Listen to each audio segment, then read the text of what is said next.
that's dated back to 1892, where two young men who were attending Cleveland Stanford University decided to invite Ignacy Paderewski, the famous Polish pianist, composer, and statesman, to perform a piano recital in San Jose, California. Due to various problems with scheduling and publicity, only a few people attended the concert.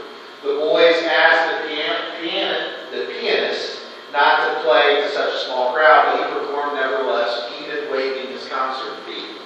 When the concert was over, the proceeds from the performance totaled only $1,600, which was well short of the $2,000 guarantee required by the pianist's manager. Humiliated, the boys sought out the great artist and told him of their efforts. They gave him the entire $1,600 and promissory notes for the remaining $400, explaining that they would earn the amount to pay off the balance at the earliest possible moment. "No, boys, that won't do," he told them. Tearing up the note, he returned the money to them and said, "Now take all of your expenses out of the $1,600 and each of you keep 10% of the balance for your work. Let me have the rest." The years rolled by. When World War I arrived, Paderewski became an active member in politics, and at the conclusion of the war of 1919, he was elected as Poland's first prime minister. As a result of the war, thousands of Poles were facing massive starvation. Paderewski strove with all his means to bring attention to his country's plight and find outside support to relieve the suffering of his fellow countrymen. Because of the devastation in Europe, there was only one man in the entire world that could help him, which was the President of the United States. That man just happened to be Herbert Hoover, who years before had been one of the two students who had held a disastrous benefit concert. Since that time, the two men had maintained a close friendship. Hoover now repaid his debt to Paderewski, organizing the largest relief ever mounted in European history. Thousands of tons of food began to enter Poland for distribution by the Premier, feeding an estimated 1.5 million people in that country alone by the end of 1918. Prime Minister Paderewski recognized the value of treating people the right way. He lived out Jesus' words, which said, "Do to others as you would have them do to you." You should always treat other people the way that you want to be treated. Because, for one reason, you never know when the tables will be turned on you. Because Paderewski treated Herbert Hoover years earlier in the manner in which he did, Hoover viewed it as a no-brainer to help his friend and his country in their time of need. Now, this is a slightly different situation than what we are introduced to in Scripture, where Jesus gives us the instructions to do to others as we would have them do, you would have them do to you. Where Paderewski and Hoover were initially friendly with one another at the time of their first encounter, they would eventually forge a friendship which made Hoover's actions return the favor, so to say, much easier. But in Luke chapter 6, beginning in verse 29, Jesus isn't speaking about friendly relationships when he gives us these instructions that have become words that many, both Christians and non-Christians alike, live by today. Instead, he was speaking about the challenge of us being called to love our enemies. Turn with me in your Bible this morning, if you have one, to Luke chapter 6. And to a certain extent, I have to be honest with you, considering how life has been the past few days, this was a Saturday night special. So with that, as I was getting into the computer to put your scripture reference up on the screen for you, whatever happened, the NIV version of the Bible disappeared from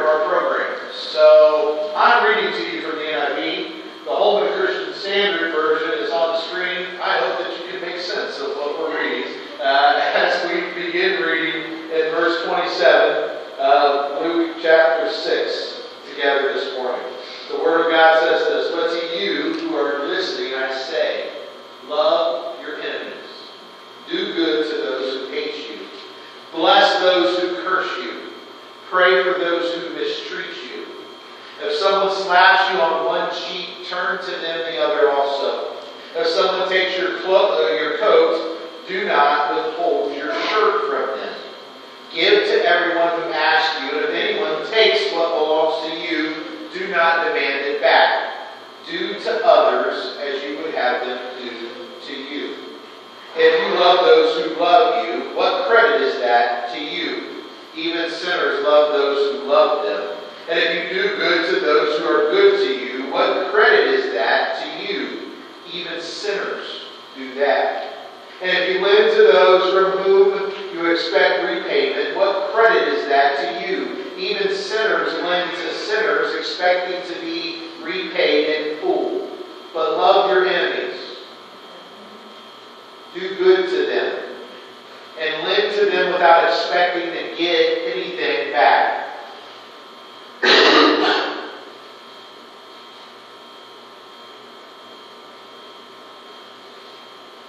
Then your reward will be great, and you will be children of the Most High, because He is kind to the ungrateful and wicked.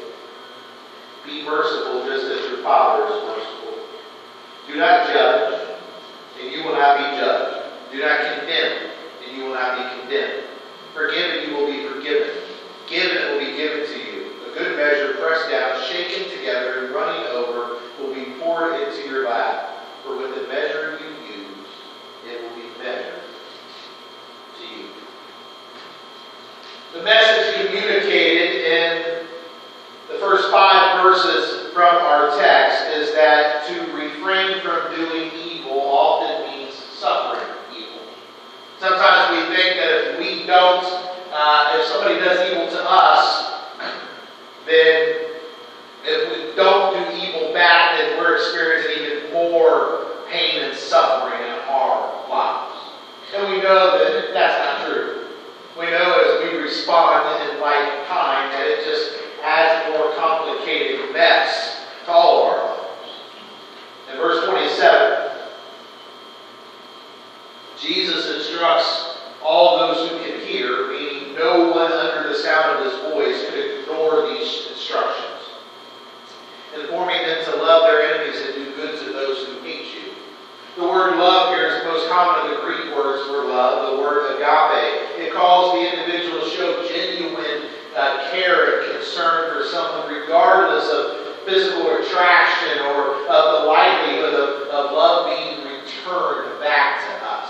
Agape is love which is of and from God, whose very nature is love itself. Jesus' love for you and for me is not dependent upon whether we're the prettiest, or we're the smartest, or even if we're the friendliest. He even loves those of us that are grumpy. Right? Jesus' love for you and for me is there whether we respond to it with love or not. We're called, according to the text, to have this same type of love and to offer it to others.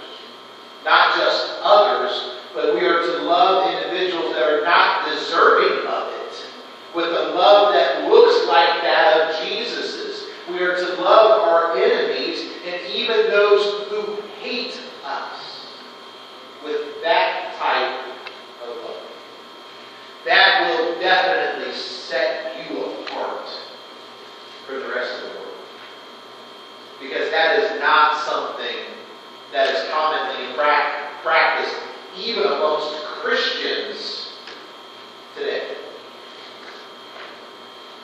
In the next several verses, Jesus goes into specifics to describe this type of love and how we are intended to extend it to these enemies. In verse 28, no physical harm has been done to us, and we are simply cursed and mistreated. We are to bless those who curse us. The Greek word speaks of calling down divine favor upon them. So we're to say, you know what? Somebody cursed us.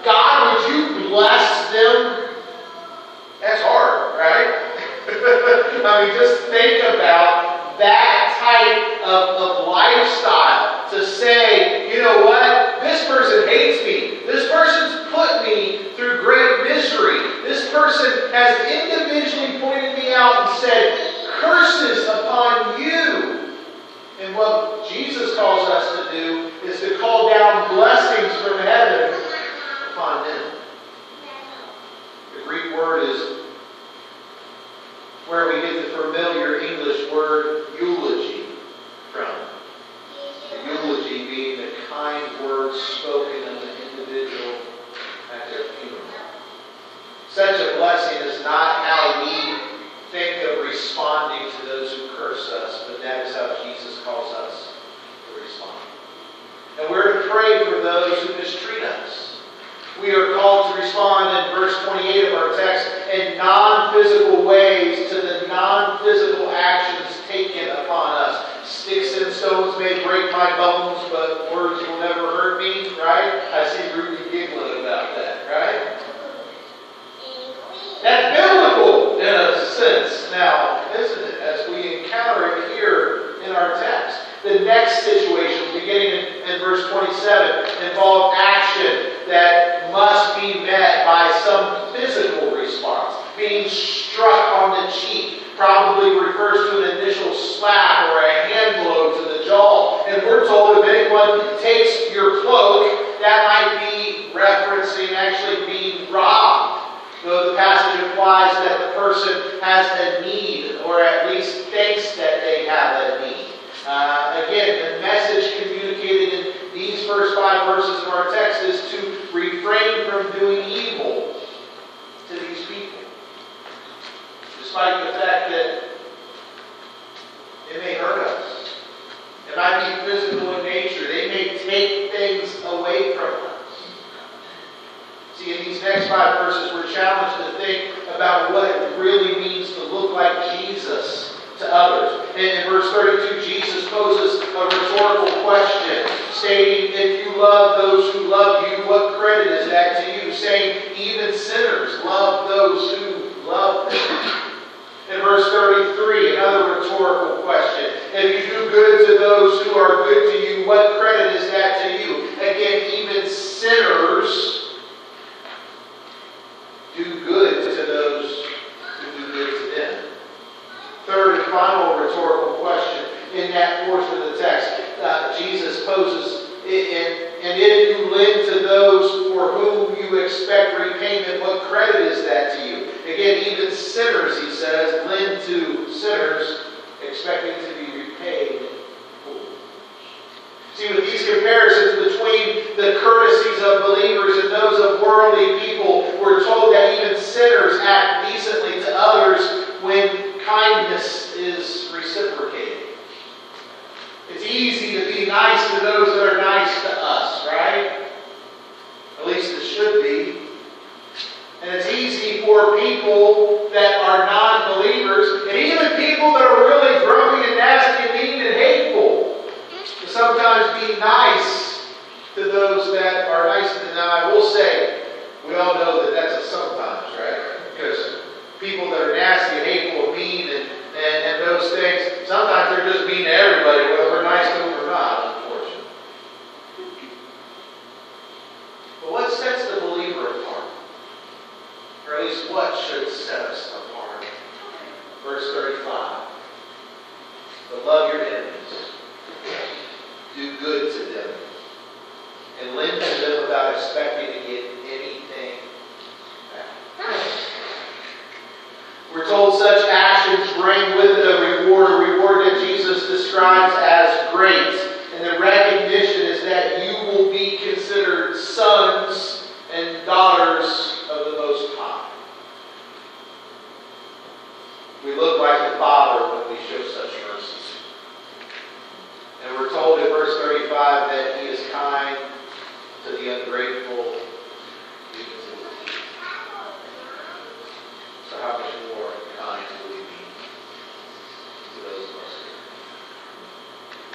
The last of these second 5 verses tells us, be merciful just as your Father is merciful. As we reflect upon these verses, we see that we are called to actions of kindness, and the pattern of our kindness to others is God's kindness to us. That's what we are to model for them. That is the gold standard. And you know what Jesus says? I expect you to follow the gold final two verses that conclude our text this morning deals with forgiveness and with giving. In verse 37, we're told to refrain from two actions that many Christians struggle with prior to taking an action that many Christians struggle with as well. We're told not to judge, and we're told not to condemn. In doing so, Jesus promises that we will not be judged nor condemned ourselves. But then we're told to forgive. Oh, Jesus, you're great on the curve, right? We're told to forgive. And if we forgive, we are promised to be forgiven ourselves. Isn't that something everyone wants? Be forgiven. In his short story, The Capital of the World, Ernest Hemingway tells the story of a Spanish father and his teenage son. The relationship between this father and son became strained and even shattered. It eventually shattered. When the rebellious son, whose name was Paco, which is a common Spanish name, at least at the time it was, ran from home, his father began a long and arduous search for his dear son Paco. As a last resort, this exhausted father placed an ad in a Madrid newspaper. Young people, that's a piece of paper that folds up and open it. You have stories about life written inside of it, okay? So in this newspaper, he puts an ad in that newspaper, hoping that his son would see the ad and respond to it. The ad read this: "Dear Paco, please meet me in front of the newspaper office at noon. All is forgiven. Love, Father." As Hemingway tells the true story, the next day at noon in front of the newspaper offices, there were 800 men named Paco, all seeking forgiveness from their fathers. Forgiveness is yet another way that we have the opportunity to look like Jesus. We're told here in verse 37 that if we will forgive, we too will be forgiven. Finally, in verse 38, it speaks of giving. And Jesus uses the picture here of measuring grain in a basket to ensure the full amount. If we desire to get the most grain possible, we will press it down in order to remove all the air and ensure that we have a good measure. Those of you who are bakers, those of you who cook from time to time, you probably understand what we're talking about. Putting flour in that cup and pressing it down to make sure that you get everything that you're supposed to get in it. When we are purchasing the grain, or when we would be purchasing the grain in the time of Jesus, we of course would want the measure to benefit us, the consumer. We're told that with the measure that we use, it will also be measured to us when it comes to our generosity. So we are people that are going to be generous, and we're going to receive from God abundantly. If we're people that are going to lack generosity, then those blessings may not flow quite as freely as they would if we would be abundant in our generosity. Give, verse 38 says, and it too will be given to you. We again can look at giving in three ways: giving of our time, giving of our talents, and giving of our treasures. That's like the Baptist triple T way of giving, right? Of our time, and of our talents, and of our treasures. The two areas where many of us can be the stingiest with our gift in life, really, is our giving and our forgiveness. So after all that Jesus taught us in the prior statements about graciousness and generosity, he now sums it up with these two summary principles in these final verses. We are to understand that our blessings will be based upon our willingness to bless others, and that our measure of treating and judging others will be the basis us by others and by God. In other words, God has been gracious with you and with me. We can either share that graciousness or we can abuse it. Grace is wonderful. Grace is free until we take it off the market and out of circulation in our relationships. If we stymie, hold, or remove God's grace from circulation as we are called to be His ambassadors and bestow it upon others, it becomes damaged and lost with us. See, we have a responsibility to be God's conduit to this world. We are His pipeline. And everything that He wants to funnel into this world that is good and holy and pleasing, He chooses to funnel it through you and through me.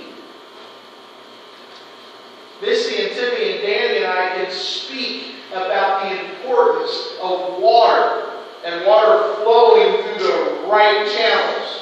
Most of you know that we went without water for like 8 days in our house recently, and actually we had an abundance of it right before that when the pipe burst and pressure washed our entire basement for over an hour.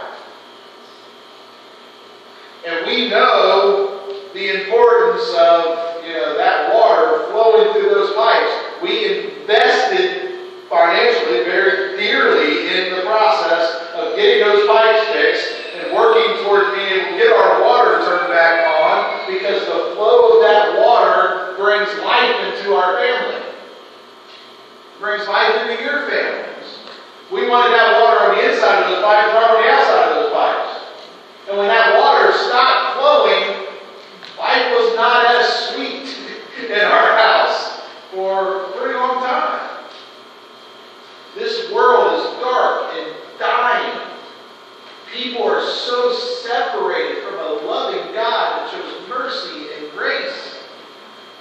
And you are that pipeline of light that can flow into their lives. And without you having that valve turned the right way, or having those pipes properly soldered, life is going to be like few people and many people.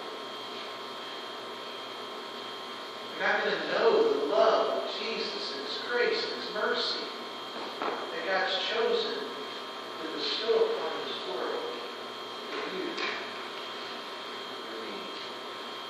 No, there's no nastiness. There's no bitterness. There's enough bad stuff in this world. Most of us who know Jesus don't need to have Him. Because we're the ones that have the ability to bestow blessing, to bestow grace and mercy, agape love. Which takes us to the final question this morning. How do you treat others? Do you love your enemies? Doing good to those who hate you, blessing those who curse you, and praying for those who mistreat you? Do you love the sinner? Do you do good to the sinner? Do you lend expecting nothing in return from those that come begging to you? Or do you simply love, do good for, and lend to those that you love and care for, and no one else? Do you show God's mercy to others, friend, foe? Are you judgmental? I think I said one question, didn't I? I asked that question. Are you judgmental, condemning, and unforgiving? Or do you practice generosity? We should desire to always treat other people the way that we want to be treated, not only because we never know when the tables will be turned, but also because Jesus instructs us to live this way, and Jesus Himself Do to others as you would have them do to you. And these are some pretty easy instructions when it comes to those that we love. But loving the unlovable and doing for our enemies, no matter the repercussions that are called upon ourselves. Now that's advanced Christianity. That's where the rubber meets the road. That's when we truly look like Jesus. See, I don't look like Jesus. Really look like Jesus to my wife and my sons. I don't look like Jesus to you. I like you. I love you. I love my wife. I love my son. Me coming alongside my mother during this time. I love my mother. I don't look like Jesus in our prayer this morning. I do look like Jesus when there's somebody that hates me. I love them nonetheless. Somebody that speaks poorly of me. I show them love. That's when I look like Jesus. People that you love in this world, you're just being who you are with them. They love you. They know you love them. People that are lost and hurting and dying and mean and hateful and grumpy and fill in the blanks. That's what we look like Jesus. We need to find a way of loving Him. Let me share with you. We look an awful lot like them. An awful lot of our lives.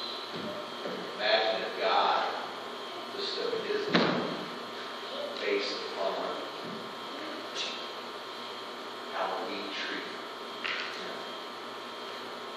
He loves us that way. He loves us despite our rejection of Him, despite the times that we call curses down from heaven upon others, and despite the times that we, so on and so forth, don't look like Him. He loves us. May that be all the modeling that we need to know that we should love others the same. How do you treat others? See, we can't pick and choose willy-nilly the biblical instructions that we desire to follow. We desire to look like Jesus and grow in our relationship with Him. And each and every instruction we encounter in Scripture is intended for our personal consumption and our application. We can't just know that the Bible says it and we say, well, you know what, I just don't like that verse, so I'm going to live out the other verses, but this whole love my enemy thing, not grace on earth, right? That's what grace is. No. We're called to love like Jesus. The world needs it. Your world needs for you to love. As Christians, we need to treat others, each and every one of them, as Jesus instructs. In fact, we need to treat them as Jesus would. A friend of the Lord. That's what it means to do. Pray with me this morning. God, we thank you. We thank you for our blessings. God, we thank you for when we encounter challenges that are advanced Christianity. We thank you that you believe in us in such a way that we can live, that you believe, that you know that we can live out that type of life for ourselves. And so God, today, as we reflect upon what some of us might view as the seemingly impossible, may we have no doubt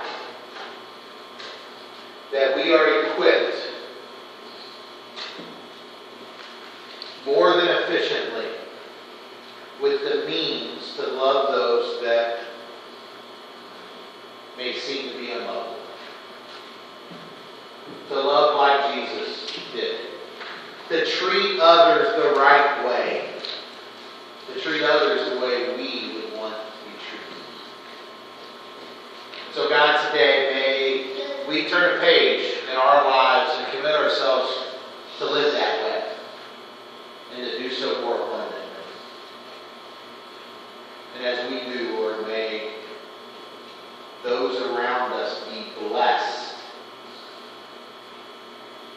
to experience your love as we serve as that conduit, as we serve as that pipeline that distributes your love to a lost and dying. God, we thank you for our blessings. And we